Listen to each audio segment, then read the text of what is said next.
In the closing days of the Second World War, North America faced a new era in many regards. War, in all its terror and destruction, is often a great teacher. Technological advancements are accelerated in the desire to be better than your opponent, the need to survive. A continental country, home to hundreds of millions, cannot thrive on primitive communication methods. The delivery of information from one state to the next without something like electricity can be a days-long endeavor, much less from coast to coast. Impressively, as early as 1948, data transmission via microwave radiation was experimented with between Boston and New York. The very basic premise is that by moving an electron, the light waves emitting from it are altered in a way that can be measured. You can thus encode, direct, transmit, receive, and process information at a molecular level and at the speed of light. A phone call from a landline sends its audio signal through cables which route to a transmitting station where the call would be converted into microwave and beamed through copper pipes called waveguides up to a large antenna on top of a tower. The antennas are precisely aimed, and some 30 miles away another was pointed directly at it to receive information. The encoding process is then reversed. The microwave signal is directed down the tower through waveguides to a transceiver and back into individual wires to each connecting handset. By sending data in radiation form through space, and I remind you, the year is 1948, it removed the need for countless miles of phone lines, physical wires which need physical materials, and microwaves could carry much more than just a few phone calls. Hundreds at a time, along with television broadcasts, were efficiently carried through the air, relayed from one tower to the next. The experiment worked so well, another link was made to Washington, D.C., and a much longer chain to Chicago. This was the birth of the Bell Laboratories Microwave Relay Network, or AT&T Long Lines.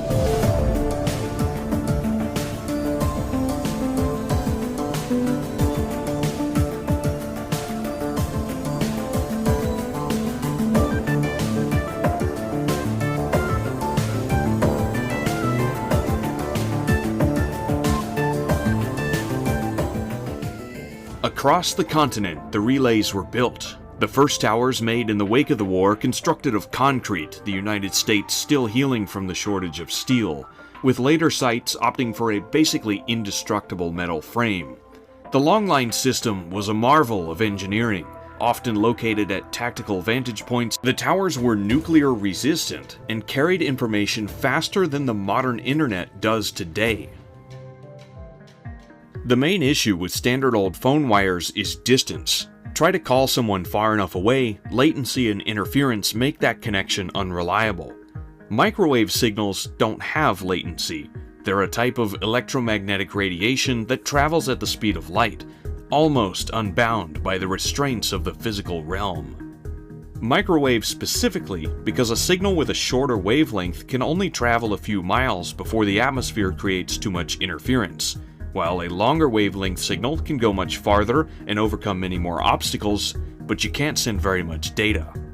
Microwave found a happy medium between everything. It has the perfect balance, where it can carry a ton of information and transmit far enough to justify a relay network. Across the heartland plains of the United States, you'll find these towers scattered across the landscape. Standing tall, they would relay the conversations of a continent, one tower at a time. The somewhat uncanny transmitting antennas aimed dead-on accurate to the receiving end. The issue now was not distance, but the very curvature of the Earth. Thus, the taller you could build a tower, the farther over the horizon it could see, and the fewer of them are needed. Once the network was built, it quickly became essential.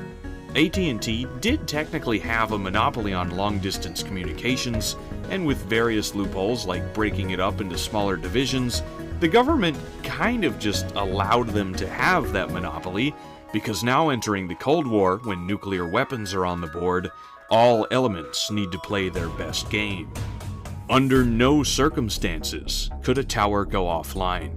Backup generators with days' worth of fuel stood ready for a power loss at any moment. The sites were hardened.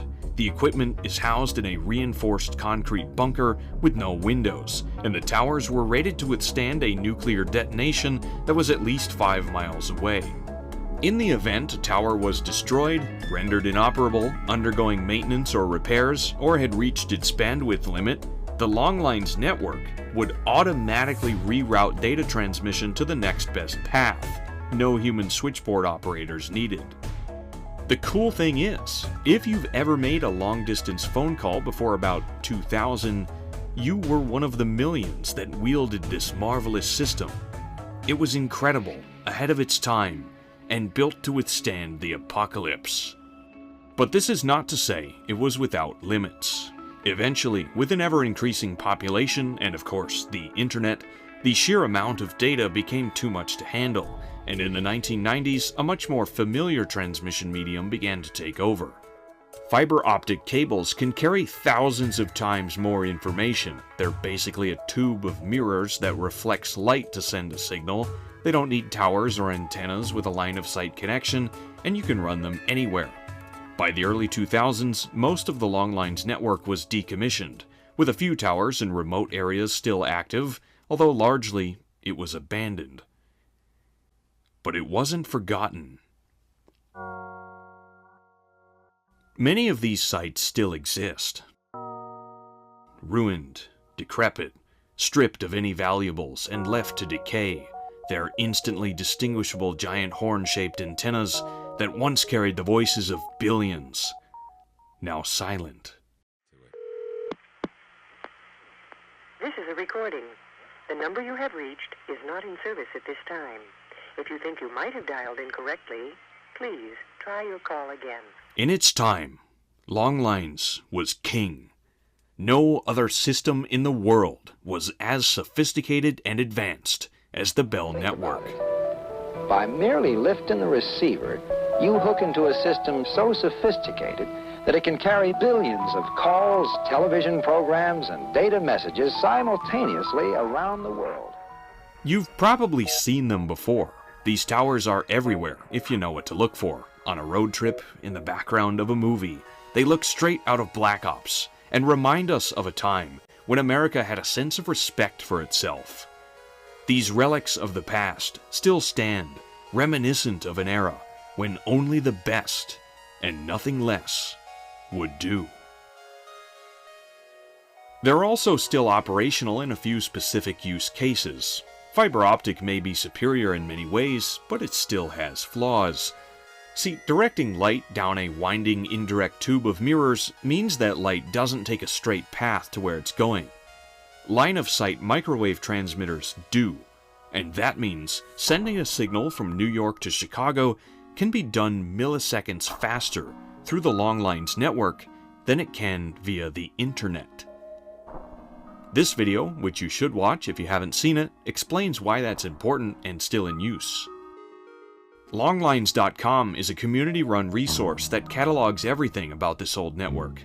On it you can find the fabled map that lists all known sites, perhaps locate a tower near you, and maybe scope it out, see if it's still there, and find something interesting. Obviously, don't break any laws.